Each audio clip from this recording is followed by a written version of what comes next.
Hello, and welcome to Sobercast, where we provide AA speaker meetings and workshops in podcast format.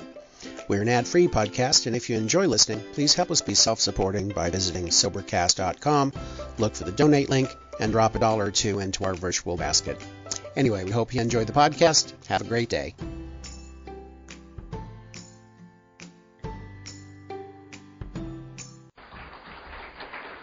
Thank you, Matt. My name's Eddie, and I'm also a raging alcoholic. And can we please, first of all, have a few moments silence to remember why we're here, and for the still suffering alcoholic, both inside and outside of these rooms. Right, it just leaves me to introduce the speakers for this morning's meeting, and the first of those is Stella to my right. So without further ado, over to you, Stella. Thank you so much. Thank you, Eddie. My name's Stella and I'm an alcoholic. I'll start by saying I'm very nervous, so if it shows then I do apologise. It's my first time at this kind of event up here, so I'll give it a go. I had a call on the 2nd of May by John, who said, do you know if you're free on the 6th of September? I thought, blimey, he's living in the day, isn't he? You know. And I said, I don't know, why? Oh, do you fancy sharing for me? And I just said, all right. And he said, so a mini convention, by the way, you're all right with that, aren't you? And I was like, what? He's having a laugh with me, you know. And I said, yeah, whatever, you know. Oh, Clancy's going to be sharing there as well. That's okay, isn't it? I was like, yeah. And I went to my sponsor. I said, oh, he's having a right laugh with me. And here I am. So I'll start by saying 23rd of March 2008 was my first sober day. So I'm coming up to a year and a half shortly. I basically came in a very desperate girl. Very luckily for me, I managed to keep my job by the skin of my teeth, you know, keep my job. I had a little runaround car that I had, but, you know, I was pretty much 2 steps away from losing everything. My health had really deteriorated. I was very jaundiced, pretty much skin and bones. My hair was like straw. I was just absolutely awful. I was a heavy smoker as well, and chronic asthmatic. So, you know, asthma attacks pretty much every other night. And I thought that was the way to live, you know, absolutely awful. But I didn't know what was wrong with me. I went to counsellors, I went to my doctor. I mean, he probably got bored of me the amount of times I went in and said, I don't know what's wrong with me, you know, I'm depressed, I'm this, I'm that, you know, I just couldn't put my finger on it. And my mum finally said to me, do you think you might have an issue with drinking? I was like, no, you know, it's not that, you know. Well, the long and short of it is she said to me, please would you do me one favour and just call AA? Like, yeah, all right, Mum, yeah, all right then. I said, I'll do it tomorrow. And I was thinking, yeah, right. She phones me up in the morning, didn't even give me a chance to sort of wake up, and said, I've phoned AA for you. I've got a mobile telephone number of a lady, and I want you to phone her now. And I was like, right, okay, Mum, yeah, okay, yeah. Thought I'll just give her some spiel about, you know, I spoke to someone. She said, I want you to do it now, and then ring me back and tell me what accent she has. I thought, she gets me every time. So I phoned up this woman thinking, you know, I'll just speak to some tramp, as I had it in my mind, you know, I'll speak to this woman. And she said, can I come round your flat? I thought, oh my God, I've got some tramp coming round my flat now, you know. Never mind the fact that I was a tramp myself, but I had a roof over my head, so I wasn't really, you know, terrible. So I phoned up my mum and I said, yes, she's Scottish, okay? She went, right, good. Is she coming round your flat? Yes, she is. Thanks for that, you know. So I thought, I'm not going to tidy up because, you know, it's a tramp coming round my flat. And this woman turns up in this bloody sports car, you know, like, oh, well, it's a 4x4, and she turns up in this suit, and I'm thinking, oh, what? That's not AA. She come in, and, you know, she sat down, I'm thinking, this is not right, you know, and this woman started talking to me about her own experiences, and, you know, a lot of people that I've met in AA say that it didn't happen very quickly for them. You know, they say sometimes quickly, sometimes slowly. I don't remember the specific thing that this lady said to me, but it was almost like a light bulb to me. It was like, wow, I think I know what my problem is. I think I'm an alcoholic. I didn't actually say that because it took me a while to actually get the pride together to say that. But she took me to a meeting that night, and I remember I had my head down. I wouldn't look at anybody. I don't remember who was sharing. I think I remember about 2 people in that meeting that I know now who came up, and I thought, oh God, you know, I don't have to socialise with these people, do I? You know, I looked absolutely awful, but you know, in my head, I didn't. I looked great, you know. Oh God. So I went to that meeting, and like I say, I don't really remember what was said or anything like that, but something must have happened because I went back to a meeting the next night, and I believe I went the night after that as well. You know, and that was the first day of my sobriety. So, you know, I kind of owe my life to my mum for a start, for doing it for me, because I'm not sure if I would have done it myself, if I'm quite honest. And then this lady that took the time to come round my house, and she had no idea who I was, so, you know, she took a risk there, really. So I was in and around AA for about a month or so, and they were talking about sponsorship, and I was thinking, oh God, you know, don't really want to do this malarkey. What's that God thing about, you know, sort of still not really talking to many people, got my head down, not a lot of confidence, and I saw this lady. I went to this one meeting on a Monday night, and it had only just begun, this meeting, so there was only a fair few people in there. And I walked in and I heard this laughter in the kitchen, and I thought, who's that, you know, laughing at an AA meeting?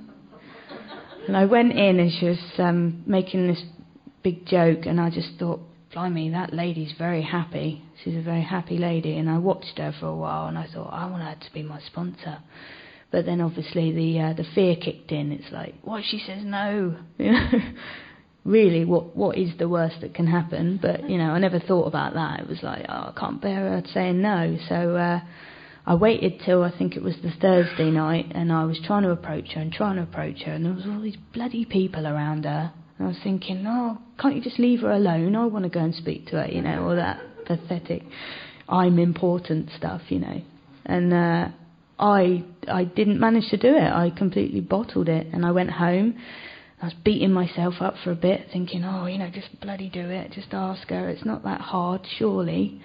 So I phoned her up, and luckily for me, she said it would be an honour. So, you know, that lady is still my sponsor.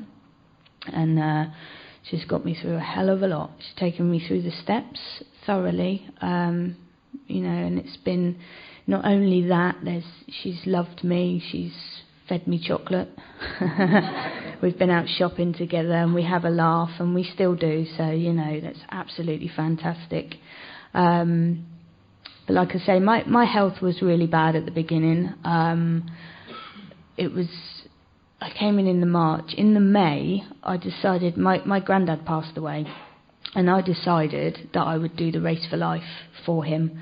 But I actually kind of walked it with my mum and my cousin, and I struggled with that. I struggled walking, and it was only 5k, so it's just over 3 miles, and I walked, and I got all the way around, and I was really proud of myself.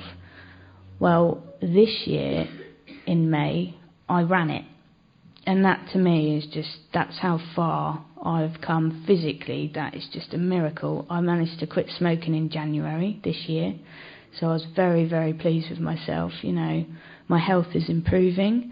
My family relationships, that had just gone right down the pan, really. My brother disowned me pretty much and said, if you don't sort yourself out, you're not welcome in my life.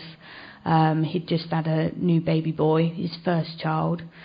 You're not welcome in his life either, unless you get yourself sorted.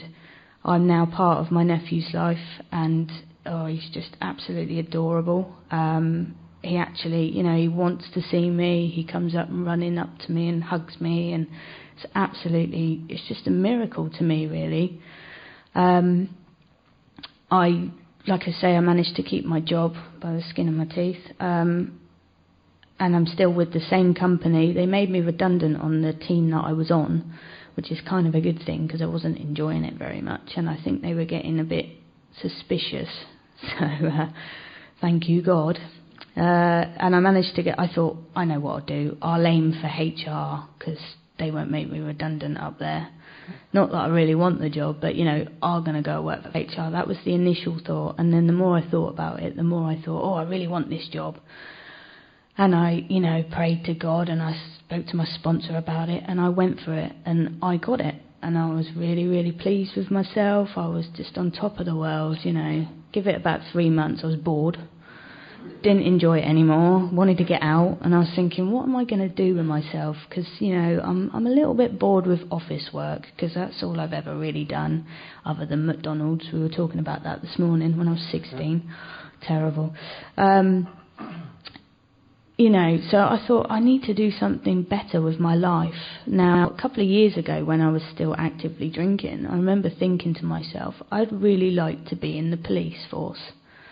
And obviously, I wouldn't have had a chance in hell if I'd have applied at that point. They would have probably just taken one look at me and no chance. So, I managed, luckily, to talk myself out of it and say, no, you can't do that. So that kind of went out of my head. And then recently I've been thinking, they're making me redundant again in HR. Yes, that's right. The place where I thought I'd be safe. Obviously not. And that's going to happen at around June, July time next year. So we'll just see what happens there. But this is the difference with me. When I was made redundant from my last team, panic set in. And all I could think was, what am I going to do? I'm going to be homeless. I'm going to starve to death. All this, poor me, what am I going to do? Never mind the fact that, my mum is only really round the corner, and she will help me out if I get stuck. That doesn't even come into it.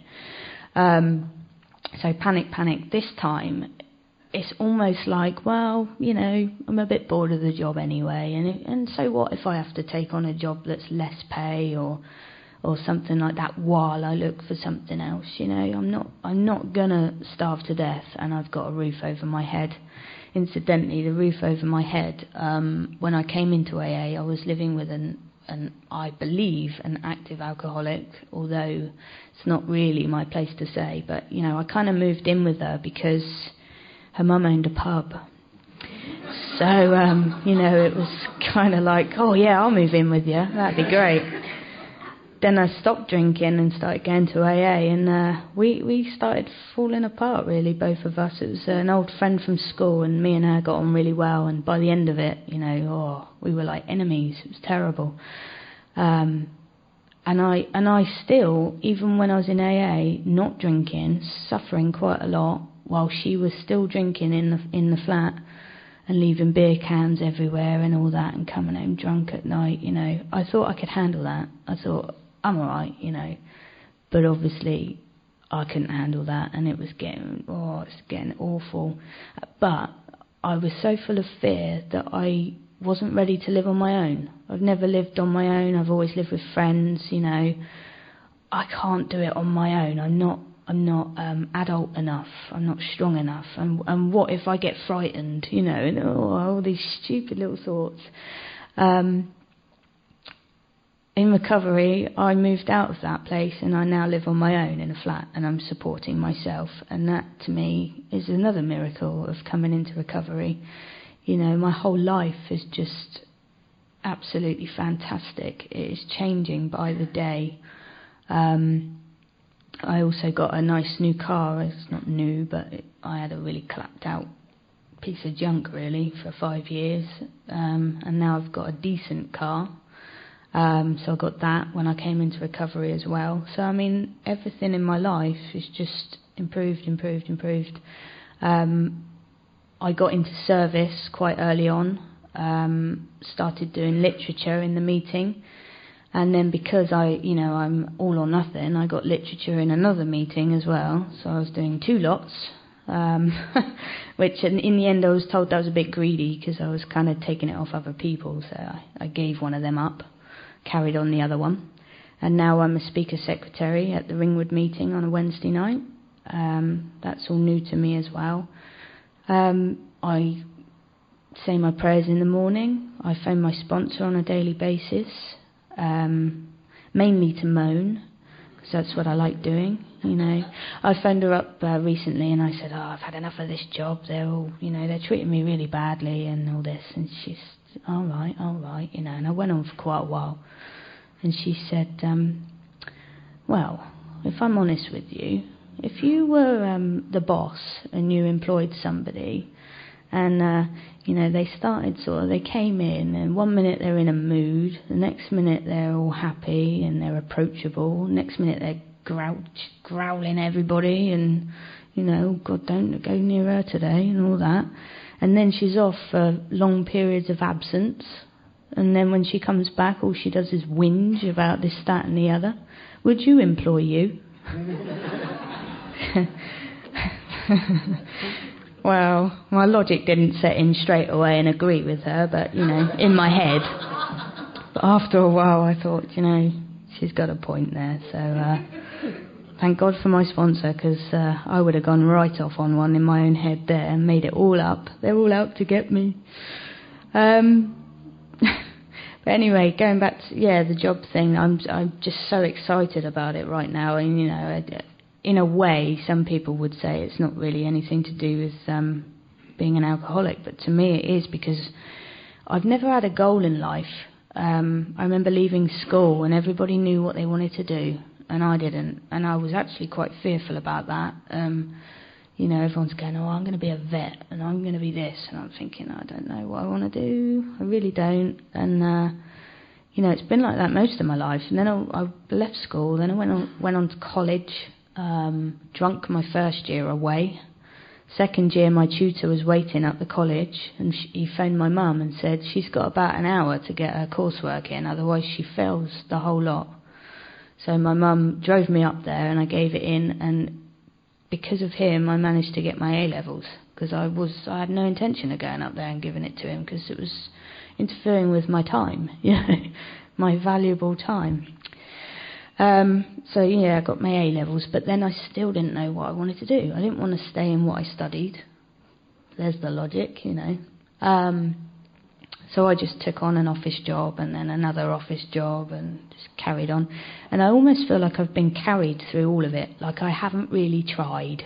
I haven't not really bothered one way or the other whether I get a job or not. It's been like that most of my life. And I suppose in a way I'm very lucky to have what I've got without really trying. But this time, I am determined that this is what I want to do. I want to go into the police, and that's what I want to do. I was praying to God, and I was speaking to my sponsor. I was like, please, help me do this. And I looked on the website, they're not recruiting. I was like, when am I going to be able to do this? What if I get made redundant? And all the fear kicks in, And then it's you can't do it anyway, because you're not good enough. And it's all that going on in your head. And then I thought, no, what's stopping me? Honestly, there's nothing stopping me. If I really want this, I can really try. That's the best I can do, is try. So I kept looking at the website, and eventually it said, we are recruiting. We are opening up a recruitment campaign. I nearly fell off my chair. I was at work, supposed to be working. And, and I thought, there's my chance, and it said, right, you've got to phone this number on the 1st of September, and it's first come, first served basis for 500 application forms. Once they've been given out, that's it, and they don't know when they're doing it again, so it could be 6 months, could be another year, and I thought, I've got to get one of them forms. So I got a family member to help as well, and he was phoning for me as well. I couldn't get through, and I was on my way to work. The phone line opened at 20 to 9, and I started work at 9. So I was frantically phoning, hanging up, because it was engaged. And I was just, getting to that point where I was despairing, thinking, I've got to go into the office in a minute and I'm not going to be able to sit there on the phone. So what am I going to do, And I just looked up at the sky and I said, please, God, please help me. And I had a phone call and it was my family member and he said, I've got you one. And that to me, again, is like another little God job. It's like, thank you, And then the next stage is a recruitment workshop tomorrow evening. Again, first come, first served basis. And I got that as well. So I'm going off to that tomorrow night. And to me, every step of this process, I've asked, I've begged, I've prayed, I've talked to my sponsor, I've been open and honest with people around me. And it seems to be happening, It's just a miracle, absolute miracle. And, fingers crossed, I'll be able to do it. But if I don't, I don't. And I will try again, because there's nothing I can't do other than pick up a drink. And that's the way I've got to look at my life. I've done a step 4. My sponsor tells me, once you've done one of them, you can do anything. And I believe that, because it's happening. I might be in a bit of doubt at first, but things are happening for me. And, the more I analyse it, the more I think, oh no, what if, the more it doesn't happen. So if I just let it go and just go, okay, if this doesn't happen, it doesn't happen. If, it's just the way, it's such a brilliant way to live for me. And it's taken me quite a while to get this. When people have said, let go, let God, I've gone, oh, it's easy for you to say. How do you do it? But at a day at a time, it is happening for me. I went to the Guildford thing New Year's Eve, and that was fantastic as well. So I'm hopefully going again this year. What else can I... I'm just really, really, really grateful to be in this fellowship. There are absolutely thousands of things that I've probably forgotten to say, and when these guys share next, I'll be thinking, oh, I should have said that. But, what will be, will be. I handed it over today, and I thought, well, whatever comes out, comes out. So I hope it's been okay, and thank you for inviting me, and I'll leave it at that. Thank you very much. Thank you, Stella.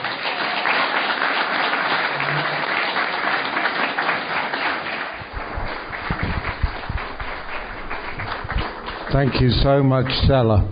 And it now gives me great pleasure to pass over to Kathy, who's going to share for us. Thank you, Kathy. Thanks, Eddie. Is this working? Yeah. Okay. Thank you, Eddie, and thank you, Stella. My name's Kathy, and I'm an alcoholic.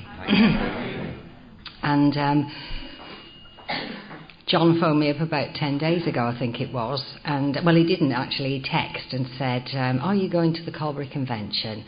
And I text back and I said, yes, do you need any help? Thinking chairs putting out, making the tea, something like that.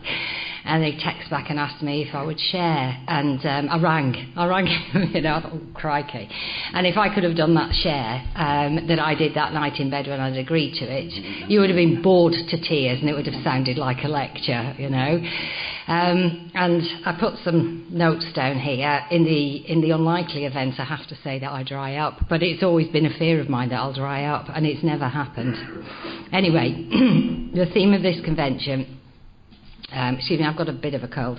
The theme of this convention is a new beginning. And I was thinking about, my recovery. 9 years ago today, and almost to the hour, on the bank holiday Sunday a week ago, I stood outside the Bridewell in Southampton, having spent a night in their accommodation, having smacked my car completely drunk into the neighbour's wall. I have no recollection of deciding to take the car out drunk, and no intent of realising I was drunk. Active blackouts were just starting for me, and I'm aware as well, because at that time I lived on a busy road, that if anybody, and it was the main pathway to the hospital, if any had been walking down and got between the back of my car and the neighbour's wall, I would have killed them. Anyway, so I sat there. I remember sitting there in the car because the impact must have brought me round, and I'd flattened this great big pillar, so I was going at some rate, and I sat there, and with my head in my hands thinking, maybe somebody will help me, maybe they will see how ill I am, because I knew I was ill, but I didn't realise it had anything to do with alcohol, the alcohol that I was drinking. Anyway, so there we go. Actually, with the benefit of hindsight, I look back and they were just so kind when they need not have been, because I was just as drunk as a mop, you know. So off I went and sobered up overnight and got turfed out into the bright August sunshine, because it was just at the end of August. And I was driving here today and I thought, how many times at my lowest points with this disease and in my drinking was it bright sunshine when I had a wake-up call? You know, you kind of squint through it, don't you? And the world looks like a happy place and the sun's shining and people are walking around. And there I was, stood there not knowing what to do with myself. But I had in my hand a little yellow pamphlet, because even in the cells I was trying to be a good girl, and I realised that my cover had been blown. And that my carefully constructed regular life, my fiercely defended regular life, this concrete life I built up around myself with all my social badges of job and children and house, the marriage had gone at this point, where I'd been rumbled. Somehow I knew deep down inside I'd been rumbled, and I wasn't going to be able to convince anybody that I was all right anymore. And I think I'd known for a length of time I wasn't all right at all. So there we go. So I had my little yellow pamphlet with all the names and addresses of people that you can phone for drugs and drink and on the back was Alcoholics Anonymous, and something stuck with that number. So I went home, let myself in. My children at the time were, what were they, 9 and 10? Yeah, 9 and 10. Or 9 and 11, something like that. I went home and dialed the AA number and spoke. I can't remember who I spoke to. I can't remember very much about the conversation, other than I agreed to go to a meeting that night. And I got there 48 hours later because I got drunk that afternoon and the following day. But on Tuesday, I stayed sober long enough to be picked up and was taken to my first meeting.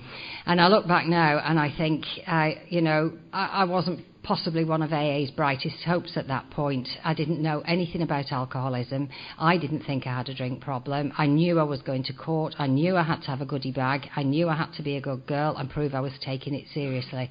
And that's why I went to my first AA meeting. The lady who picked me up, bless her, she was beautifully made up. She did drive an old banger, and she had rings all over her fingers and lipstick on, and she nattered all the way down to this meeting. I think you must feel your life is over, and and I've been in here, and that you're never going to have a life again. I'm sitting there. I didn't get my eyes above this level, and I was sitting there and thinking, yeah, it's over. I just felt it was over. Anyway, we pulled up outside the meeting in Southampton, and there were lots of people standing outside, and they were talking and they were laughing and they were greeting each other and they were shaking hands and hugging, and I was horrified, absolutely horrified. Oh, don't touch me, don't come anywhere near me. And they didn't, funnily enough, nobody did. I wasn't a pretty sight, but I have managed to have a wash, and I must have dried. I can't remember if my clothes were clean or not, but I know I'd had a wash that day, and I hadn't actually drunk any alcohol. And I knew I wanted what I saw people had. And if I had to say I was an alcoholic, I would have said I was an alcoholic. If I'd have had to say I was a druid and take my clothes off and dance around a cauldron, I would have done that too, because I wanted to join your club and I didn't know how. And so that was my new beginning. That weekend was my new beginning. I didn't go skipping down the road to happy sobriety. I kicked and screamed and struggled and fought, really, with myself and with this disease for the next 2.5 years. And it took 2.5 years for me to become teachable. But I remember, again, that weekend, my companions at that weekend were terror, bewilderment, frustration and despair. My life was going to rat shit and I'd excuse my language, my life was falling apart around my ears and I'd no idea why. And when I heard that bit in the big book about the 4 horsemen, they were my companions and they'd been galloping. I liken it in my mind to this disease where the dust cloud, there's a bit of a rumble on the horizon and the cloud gets a bit of dust on the horizon. It gets a bit bigger and it gets a bit bigger and all of a sudden it's coming and this sense of impending doom that I'd had throughout the whole of that year, the year 2000. Something changed in my drinking at the Millennium celebrations, and I kind of took the brakes off it. So, how did I get here? Drink didn't play any significant part in my life, alcohol itself, for the first 34 years of it. But the isms, alcoholism, I believe today that I was born with it. I was born in the northwest of England in the 1950s in a coal mining cotton mill town. We were poor, but we weren't dirt poor. And my father, bless him, died of this disease, died about 17 years ago. But heavy drinking was the culture. I was of an Irish Catholic background, first generation into the UK, but all the family had come with my mum and with my dad's grandmother, they'd all come over. So not a lot of family were left in Ireland. And anyway, I was born in England. But that was the culture I was born into.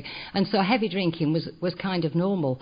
And so I didn't really think anything about it. I didn't like drinking, and I remember being offered my first taste of alcohol when I was about 12 on a Sunday evening, and we had these weak bitter shandies, and I thought it was disgusting. I really didn't want to know. And so, but the isms were there. I was a runner. I was always leaving home. I left home as early as a small child with a three-wheel trike, and I would pack my teddies into it, and I'd trundle off down to the bottom of the street, and I'd get frightened and I'd trundle back again and unpack everything, and I was just a very restless, discontented person, even as a small child, and I was a very frightened child as well when I look back now. But I didn't realise I was frightened, and I became a very angry child, and I became a self-harming child, and I became a child that could not do life, and I couldn't do life in my teenage years. Briefly touch on it, I developed an eating disorder, etc., etc., etc. I was quite bright, and I passed a scholarship to go to a private school, and I was bitterly resentful because none of my friends went there, because nothing ever suited me. My parents were so proud of this. I didn't even know I'd been entered for it, but they were so proud of it, and but I hated it. Did I really enjoy anything? I couldn't tell you. I don't think so.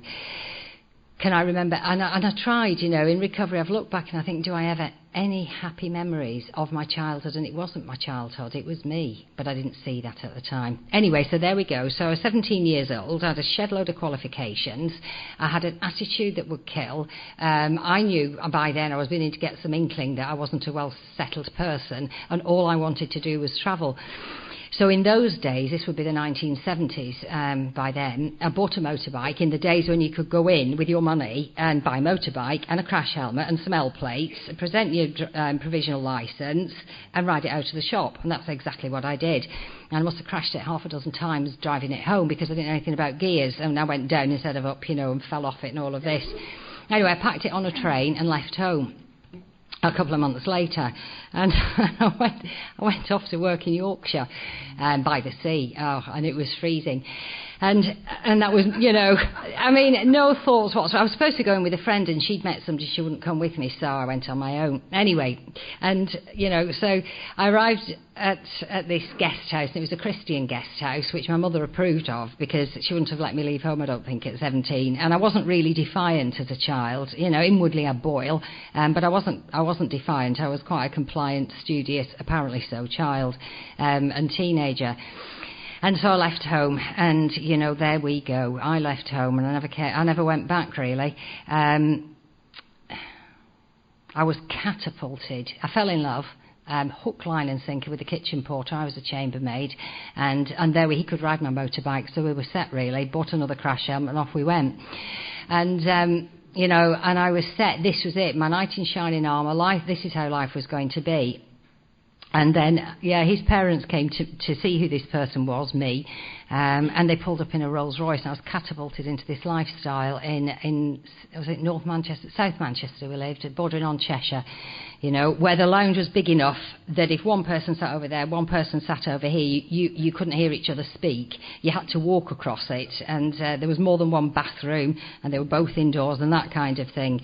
And I had Jesus sandals, cheesecloth, and a head full of plaits, and no money whatsoever. And it kind of all went over my head, but I wasn't drinking. And so, you know, there we go. I lived that lifestyle for 3 years, in between, you know, Saint-Tropez, we went down, we went all over Europe, we just did the biz, and nobody took anything seriously there because there was an awful lot of money. But they were nice people, and they welcomed me into their home, and I couldn't settle.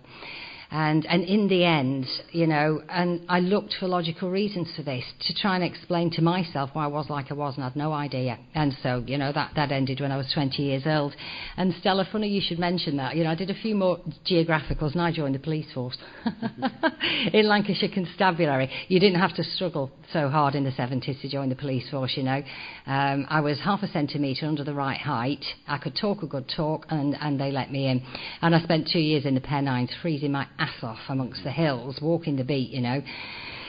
And anyway, so there we go. Wrong career choice. I left and did some more geographicals. But throughout all of this, even in that heavy drinking culture, I never sought alcohol. I drank it. I didn't become obsessed with it. I didn't crave it. I drank it because there was an awful lot of it about.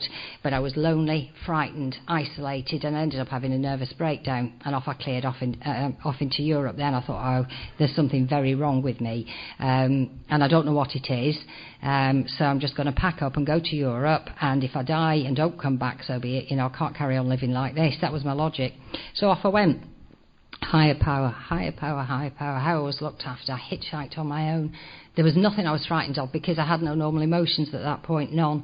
So people would say, you're really brave doing this, you're really brave. And I thought, it didn't cost me anything. There was no sense of fear. Anyway, I pitched up working for the American Army in Germany in 1979, and there was a huge American presence in Germany, and I got quite a good job, and there were a lot of ex-Vietnam vets there, so I was kind of a nutter amongst nutters, if you like. I didn't really stand out. There's an awful lot of drugs, an awful lot of alcohol, and I didn't play. I was just not drinking or drugging at that time in my life, but I started to get better, and I started to talk a bit about how I felt, and I got some help. And I needed this 12-step program then, but I, in my own mind, wouldn't have drunk enough to qualify. So there you go. Anyway, more geographicals, and, you know, fast forward through the 1980s, came back to the UK, started to do some training. Again, geographical, higher power stuff. I ended up in Southampton, got off the bus to go to the interview, took one look down the high street, thought, crikey, what a dump, I'm not staying here. I'll get back into the interview process and go up north. And I got the place, got the job. And then became ill and missed all my northern interviews. Big recession on. I'd had to wait years to do what I wanted to do up north, so I stayed in Southampton. Fast forward on, you know, Kathy did whatever Kathy wanted to do, and I followed every dream I had, thinking it would make me feel better. Stopped smoking, didn't drink, had friends all over the place, climbed mountains, learnt to sail, blah-de-blah-de-blah, got super keep fit, none of which made me happy. You know, as soon as I could swim a mile, I had to swim a mile every time I swam. When I could cycle 70 miles, I had to cycle 70 miles every time I cycled, otherwise I'd failed. I demanded so much of myself with this disease trundling along with no solution to it, that I could never meet my own expectations. Other people never expected from me what I expected from myself. I had to, you know. Anyway, so there we go. So we'll trundle through the 80s to the mid 80s when I met my first husband. And funnily enough, I was drunk, because the cracks were showing in this life, and I had the boyfriend at the time, had a 1200cc motorbike. We just got racing around the northwest of England, you know, and we come down. I'm throwing a party in the house I was living in.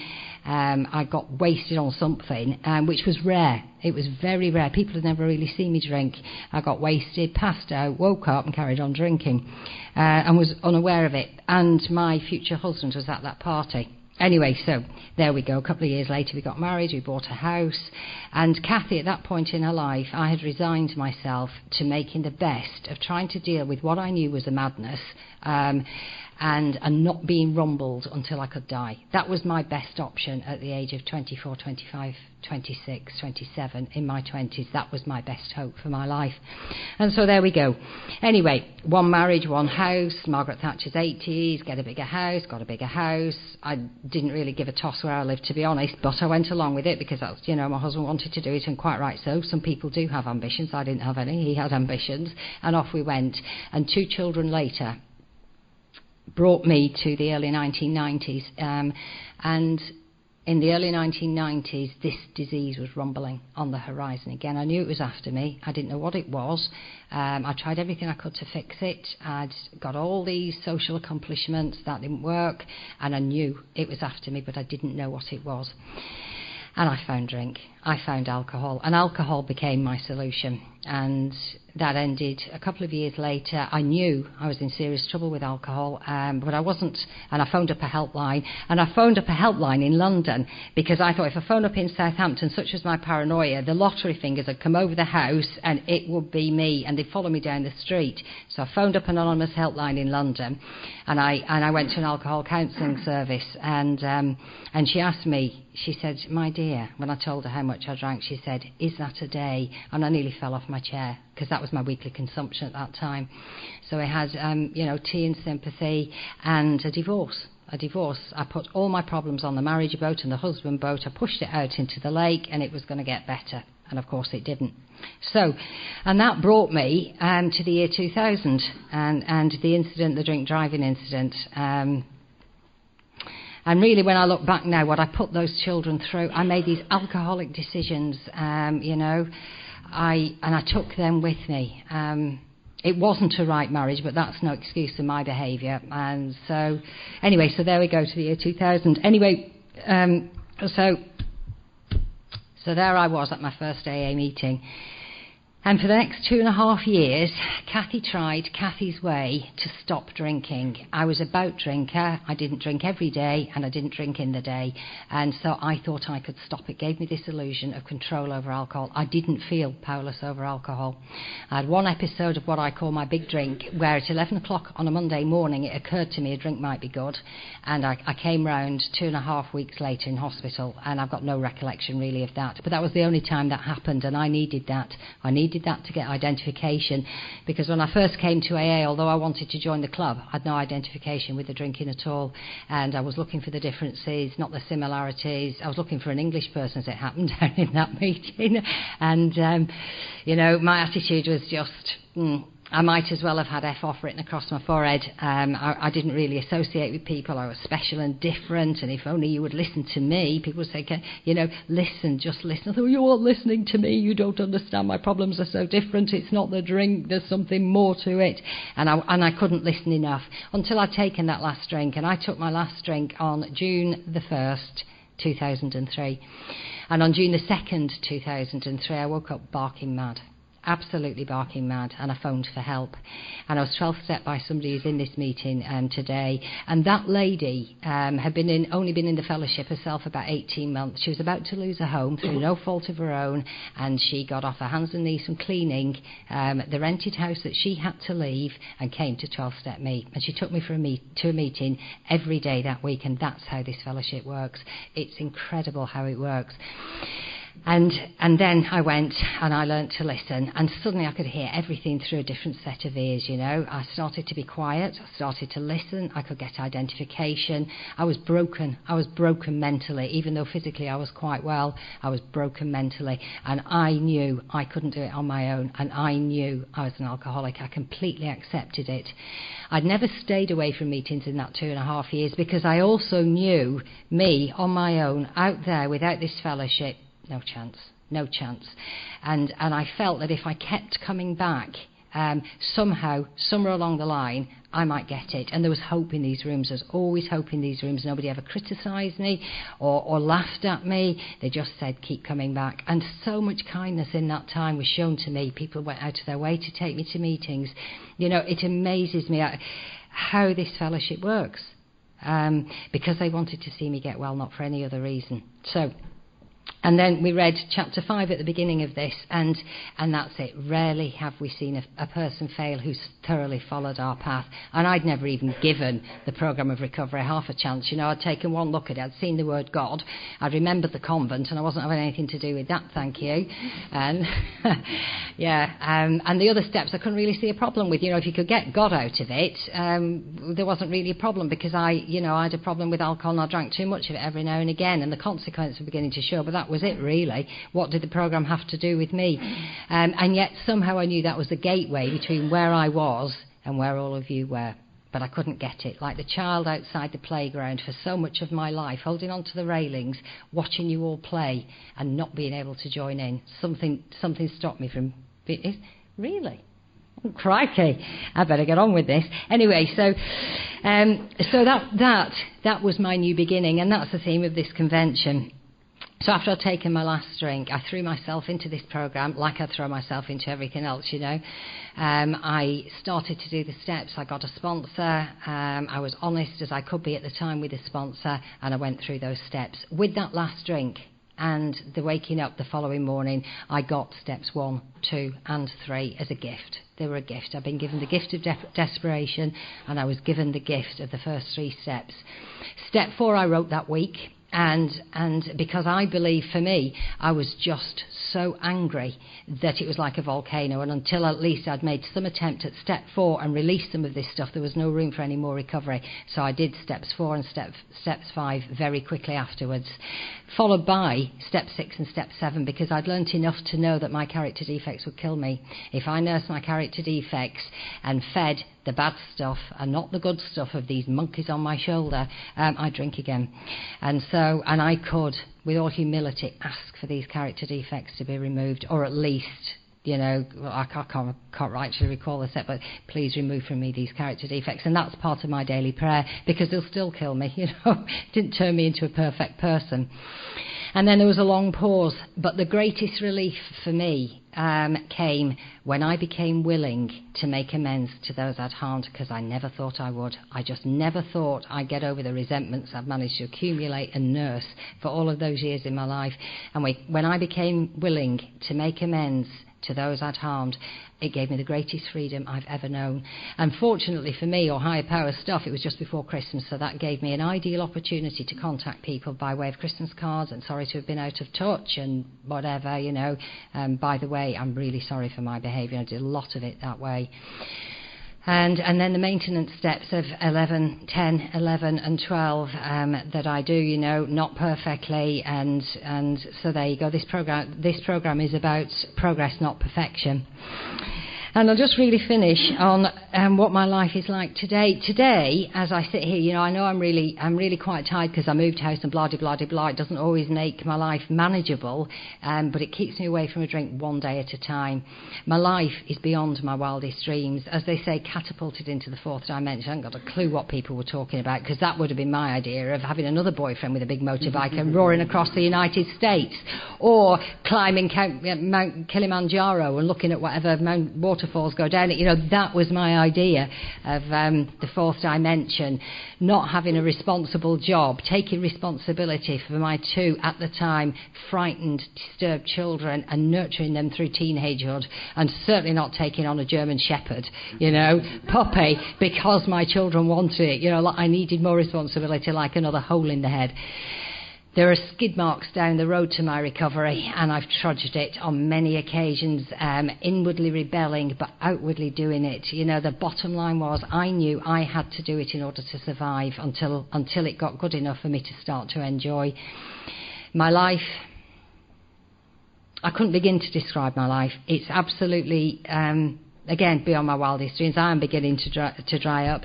But for me to say, I'm an alcoholic, I'm Kathy, and I'm an alcoholic, there's absolutely no shame attached to that at all. I never knew what I was, and I never knew what was the matter with me. And by the grace of God, alcohol became my outward problem, and I got this 12-step program of recovery. Because, you know, no more than the yets that people talk about, I wouldn't have the agains. I would not have that 34 years of life and the state that I used to be in, trying to do life with no program, no solution, no way of living, compared to how I do life today with it. And I'll end there. Thank you. That's it.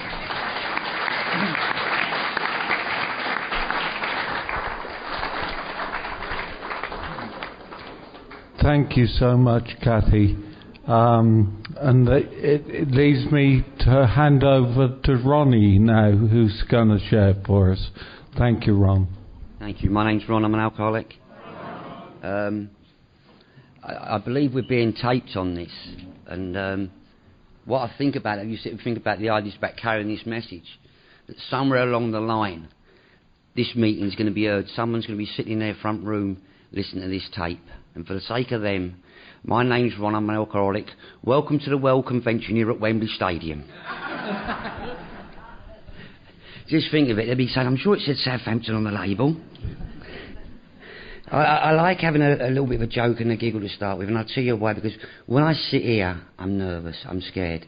And we had that minute silence, and every time I'm sitting here, I'm a selfish alcoholic. And in that minute silence, we say a prayer for the suffering alcoholic. And whilst I sit up here, I'm suffering.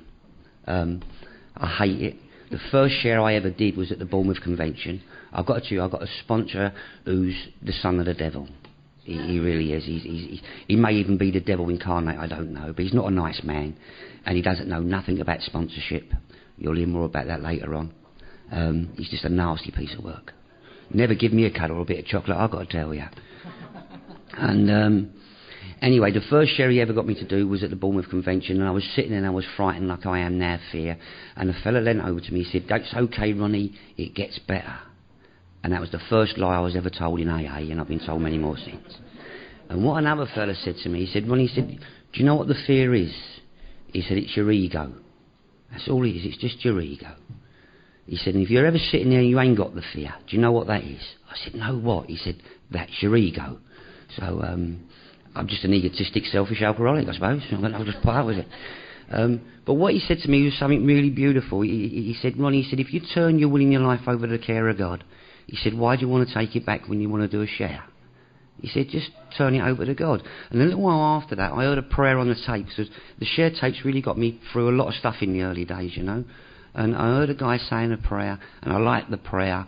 And in that moment's silence, when I'm sitting up here or in a meeting doing a share, I remember that prayer and I say it, and I turn the share over to the God of my understanding. So whatever really comes out, comes out. And I'll just waffle on until it does, really. And I love listening to these two shares up here. And what I love listening about this type of thing is it just shows how many different roads there are to these rooms, you know. And yet there's identification for me in everything I've heard up here today. Total identification with it. And yet total different lives, you know. But it all gets us here. And it got me here. My story's... it's just my story. I'm going to try and tell you the truth, because the honest truth is I don't know the truth. I can't remember much of it, and I had such an imagination in my drinking that I don't know if what I'm going to tell you is the truth or a lie. But and I'll give you an example, so you guys be the judge whether I'm lying or not. I've got shattered kneecaps, all right? And I shattered my kneecaps, and there's two stories there I shattered my kneecaps. The first story was, it happened 16 years ago, a low-level parachute jump over Baghdad. That's one version. The other version was I was pissed as a fart and fell off a roof. So you kind of work out when you think one is waffling and telling a bit of a porky somewhere along the line, because I don't know. But I'll tell you what kind of happened. See, I never took my first alcoholic drink till I was 26 years of age. I was brought up by a very male-dominated family, very male-dominated. And we was told it was weakness. Anyone who drank had a weakness, and we wasn't allowed to have a weakness. I come from a mixed race family, and we're not English, even though I was born here. I kind of turn around and say I was born in Hackney with an Italian father, a French mother, and brought up by Jewish people, and you wonder why I'm screwed up. You know what I mean? But that had nothing to do with it. But what I do remember in growing up, and I don't remember a lot about my growing up as a child, I just bits and pieces, you know, little snippets. But, you know, these things called feelings. Now, I don't know what that means, by the way, but I see people doing it, it really looks good. And that's going to confuse them on the tape now, isn't it? What's he doing? What's he doing? And, but what I do remember is, as feelings go, is all right. I remember either feeling very superior or very inferior. And I cheer I'd be with you guys there, and I'd be feeling very superior to you. For no justifiable reason whatsoever, I'd feel superior. And you may look at her and say something, which I couldn't even hear, but automatically knew it was about me. And then instantly I'd feel very inferior. So I'd go and sit over there and with them and try and feel... And that's how I felt. The other things that I kind of were predominant, I don't know whether it's luck or whatever, but I kind of, in my life, I travelled an awful lot. And I loved going places, you know, but I kind of got bored once I got there. And the feelings I'd had, I'd arrive at an airport, into a city or a country I'd never ever been before in my life. And as I come through the arrivals land, I'd look at the departure land and wished I was them. Now, I don't know where they were going. They could have been going back where I've just come from. But I was bored already from where I was. I loved the going there, you know. And that's through many things in my life. I loved the going, but not the actual getting there, you know. And I had all these sort of things. And the other thing that I kind of got was I always wanted to feel how you looked. That was the major one for me. You know, you look great. I don't know how you feel, but you look really brilliant. And I want to feel like you looked. So I'd go and get my hair cut like you and get clothes like you and start listening to your music. And I didn't know what it was about, but I wanted that, and I never ever got that. I never achieved it. It's like the same thing. I never ever got that. And I had this real uneasiness about me. And it was all about, just trying to feel good or trying to look good. Trying to sound good, trying to copy people, never having a real opinion of my own, you know, never trusting my real opinion. Realising, knowing that if you knew my real opinion, my thoughts, you wouldn't want to know me, you'd think I was an idiot. And I lived my life like this, in a very male-dominated life, doing things I didn't really want to do, I was uncomfortable doing. And then what happened was at the age of 26, I found myself in one of them government biggity houses. You know, the ones that 12 people say you did do something and you didn't. And I ended up in one of these places. And what happened was, because of my family connections, I got involved with the baccy, which was the currency. And that gave me power. Because one of the things I was addicted to at that stage in my life was I was addicted to having power over your life. It really, and if I had what you wanted, it gave me power over you. And the other thing is about me, and I forgot to tell you, is I'm a natural born coward. Okay? I am scared of my own shadow. But I wouldn't portray that. My outward signs would say he's not scared of nothing. But inwardly I was a natural born coward. So there I was in this government's biggity house, in my little room, absolutely scared to go to the shower case Bubba was there waiting for me. So I'd heard all these stories. Okay? And what I'd done was I got the tobacco and I got this big Neanderthal-like looking fella, you know, and I thought, right. And I got him to do the running for me and I stayed in my room. And what I'd done was I went to the library and I got a book which is now a film, but back in them days, back in 82, it was a book that I thought intellectuals read. It was Lord of the Rings by Tolkien, and everyone's seen that book. It's a big, thick old book. And I put that on the thing, so on the cupboard by my cell door. And my cell door was my room door was open all the time. And so when you walk past my room, you'll think there's an intellectual. And I'll be playing classical music on the radio. Now, the two silly things about that is, A, I'm dyslexic and can't read a word, and B, I can't stand classical music. But, you see, it kind of made me feel something I wasn't. Do you know what I mean? And what happened was some gypsy boys came in, and due to circumstances beyond my control, I got involved with them and they started making a thing called hooch. Because hooch would give me more power over you people, you know? And I got a little bottle, not much bigger than that thing there, and I took it back to my room that night. And I found out why they call it hooch, because that's normally the word you make when you drink it. It wasn't pleasant, but I got to tell you something. What it did for me was unbelievable. And there's a guy called Jack Brennan in this fellowship, and he says when he took his first drink, and I'm going to nick his words. What he said was, when he took his first drink, he looked up to the ceiling and he said, if God made anything better than this, he kept it upstairs for himself. And that really identified with that feeling I got. It was wow. You know, that hole just went bang, my head went bang, and I went from 5'7" to be 7'5", and I become a Greek Adonis. And I've got to tell you, walking around a male hotel, feeling like a Greek Adonis ain't a good, safe place to be. But what happened was I went downstairs and started associating with the other guys there, who I'm petrified of.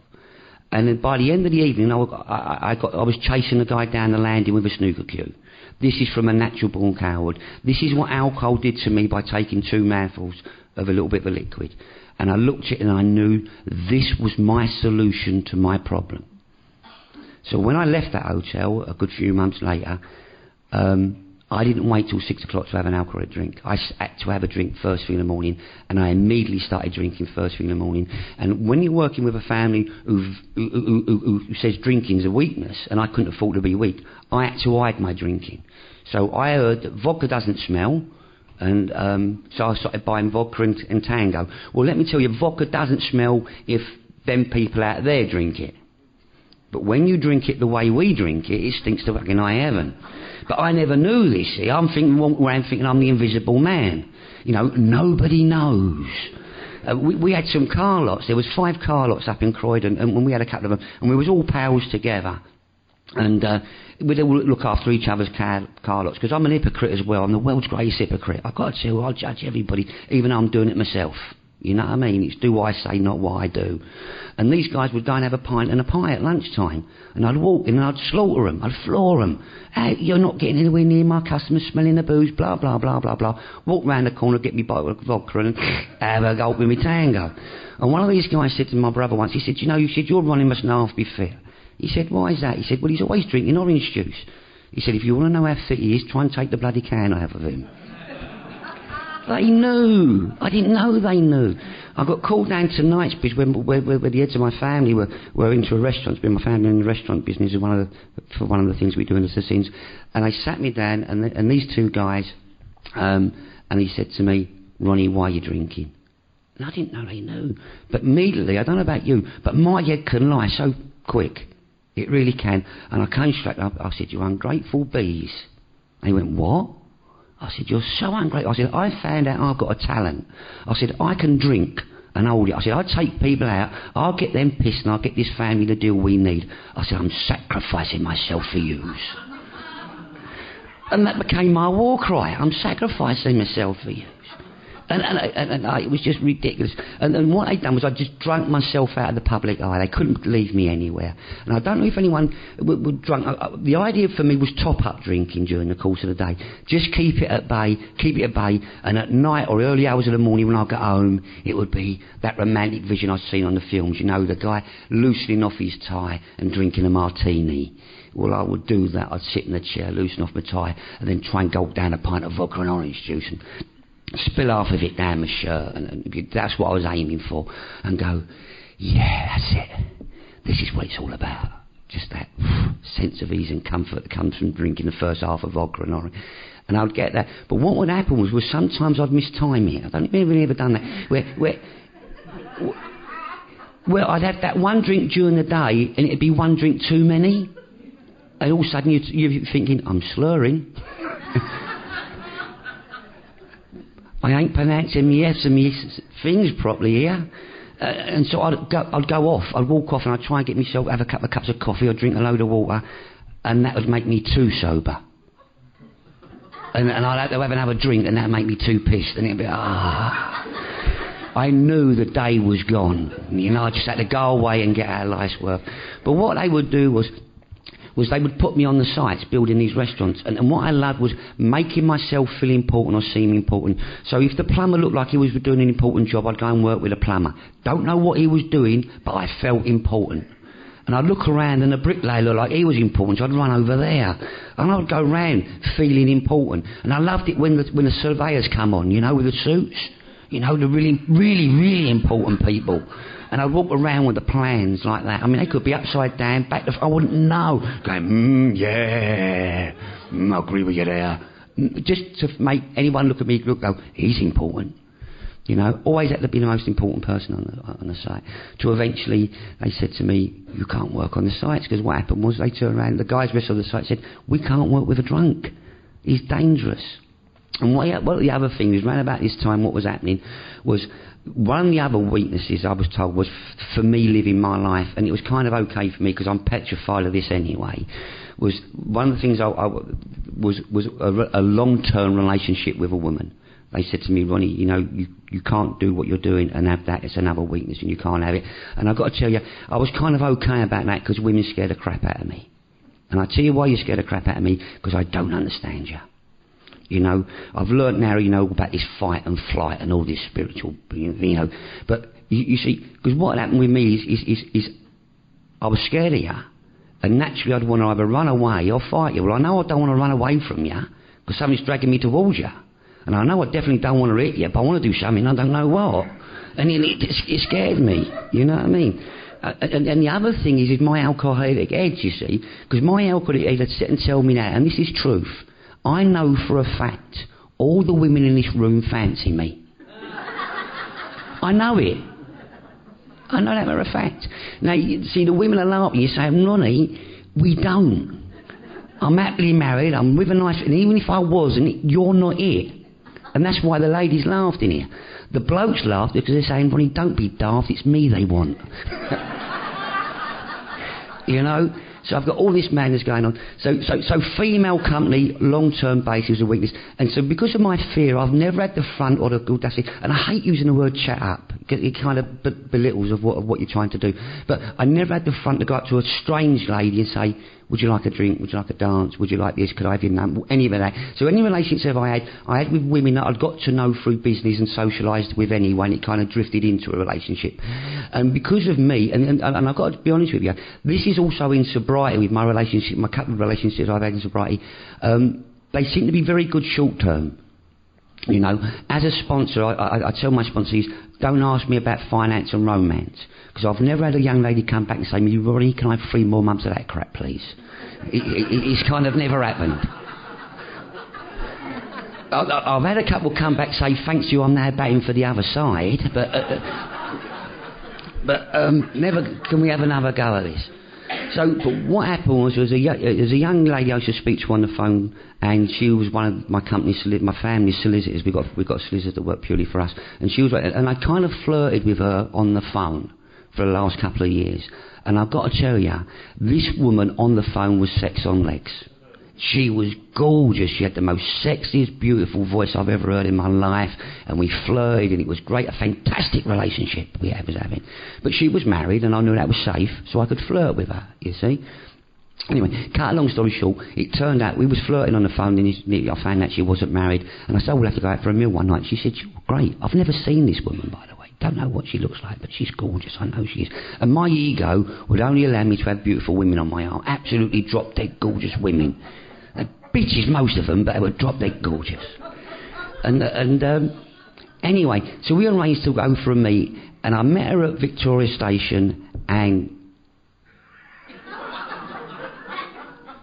before we go any further, remember the ladies in this room, I'm telling you what I used to be like. Alright? I do not want to be physically attacked or abused when I leave this room. This is what I used to be like. Okay? She never looked like I imagined, and I'll leave it at that. But I got to be polite, so we took her out for a meal, so I knew any kind of physical pressure was off of me. You know, that had gone out the window. Okay? That weren't going to happen. So I kind of relaxed, and we had a really good, lovely night, you know. And I took her home that night, and I dropped her off, and she said, would you like to come in for a nightcap? So I said, yeah, okay, be polite. That's not happening. Got in there, and she had her Christmas drinking, and there was a bottle of vodka. Now, I don't know what she was expecting to happen that night, but it didn't. Because I just sat on the couch drinking her vodka all night long, talking. And the vodka finished, the birds started tweeting, and I said, I better go home. I've got work to go to. Well, she rang me up that afternoon and said to me, you know, would you like to come round tonight for a meal? And I said, I'm terribly sorry. I said, I think I'm really busy tonight.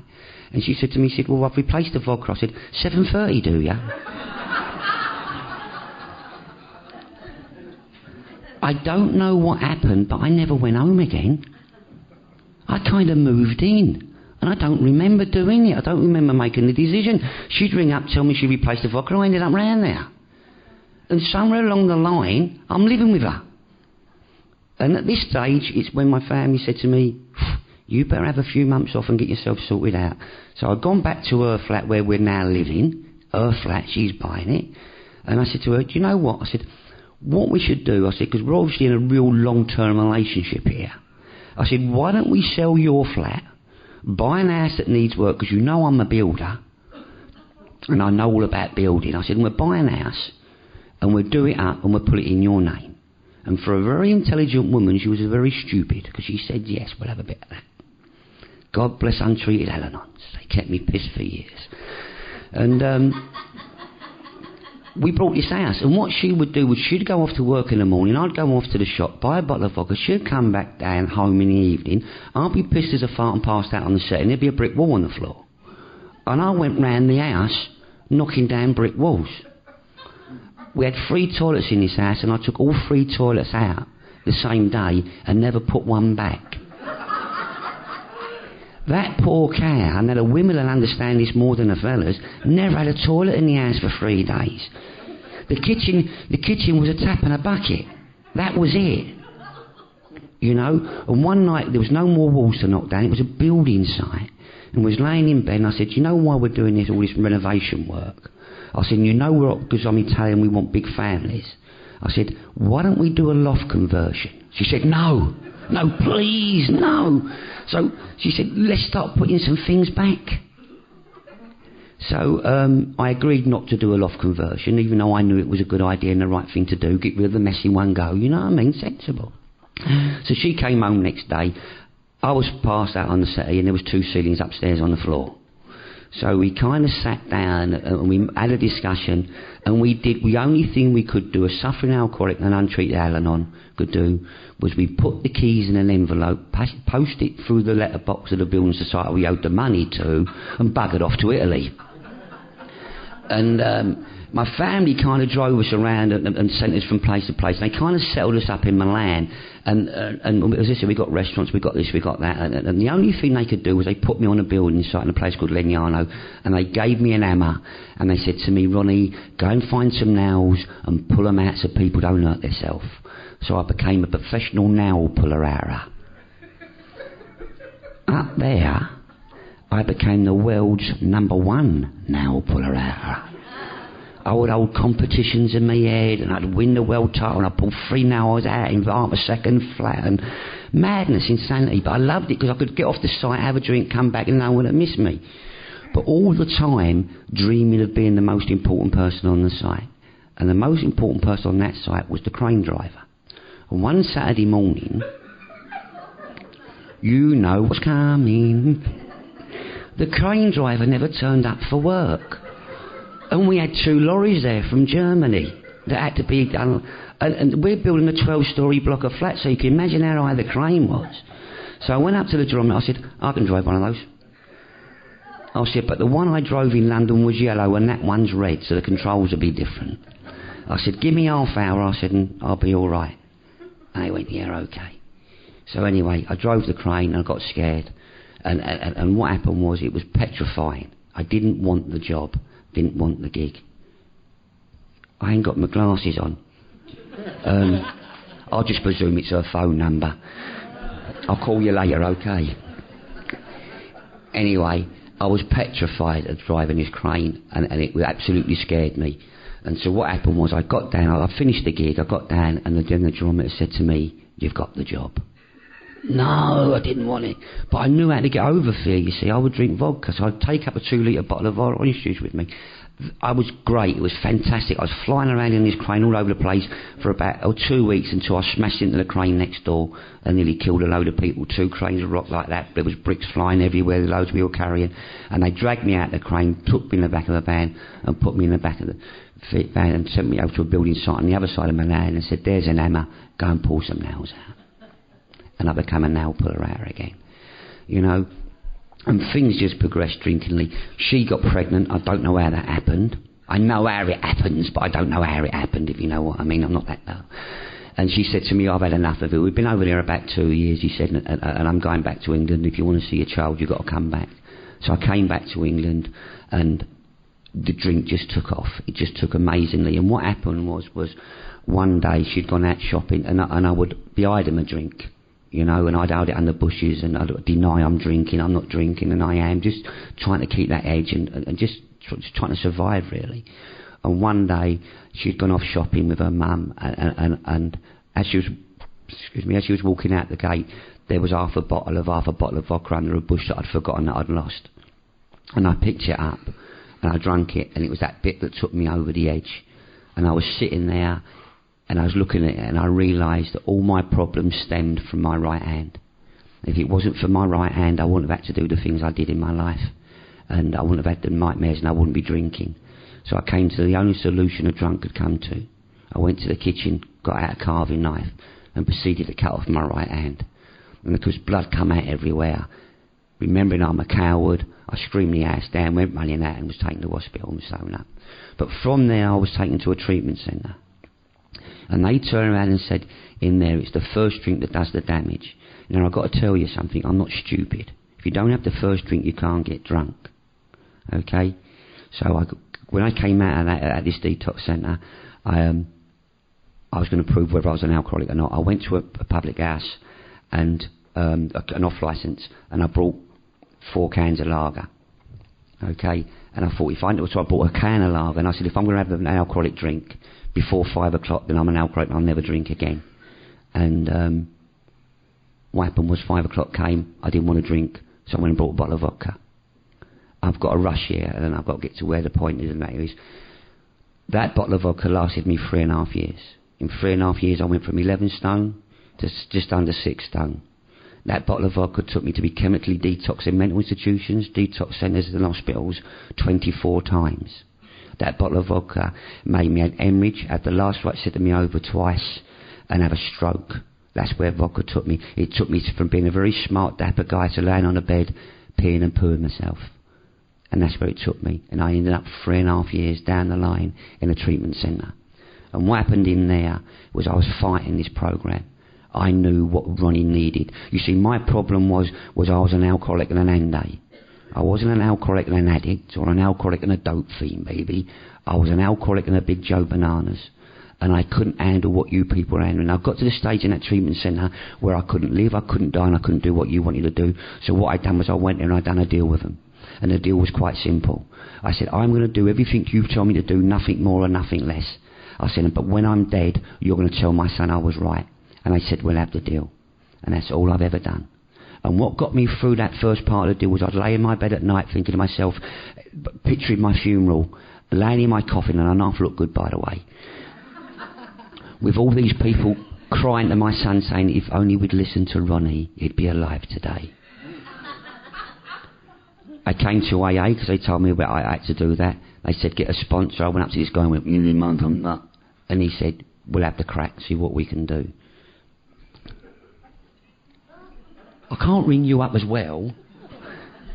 He said, we'll see what we can do. And I'll go through this and I'll keep it simple because this program has been simple for me. I went through these steps in 24 days with my sponsor. I took the action. I never got a dictionary out anywhere. I never studied anything. I took the action as required. And I tell you the magic thing about that. Now, some people say you can't do that. Some people say you can. I don't know. I don't know whether you can do that or not. But I've got to tell you something. If I had longer, I'd tell you how my drinking was. I think you've got a good idea. That was 14 years ago. And the magic is, not that I haven't had an alcoholic drink in 14 years. The magic is I haven't wanted a drink in 14 years. This program has given me the freedom from the madness from within. It hasn't given me a big flash car or a big nice house. But it's given me a way of life inside here where Ronnie feels comfortable with Ronnie. And I've got to tell you, the secret is not believing in God. The secret is having a relationship with a man upstairs. AA doesn't work for anybody. But you start working for it, and something fantastic happens. I'll end here on that prayer that I started with in the beginning, in that minute silence. And it's, Lord, fill my mouth with all good stuff. But give me a kick when I've said enough. Thank you.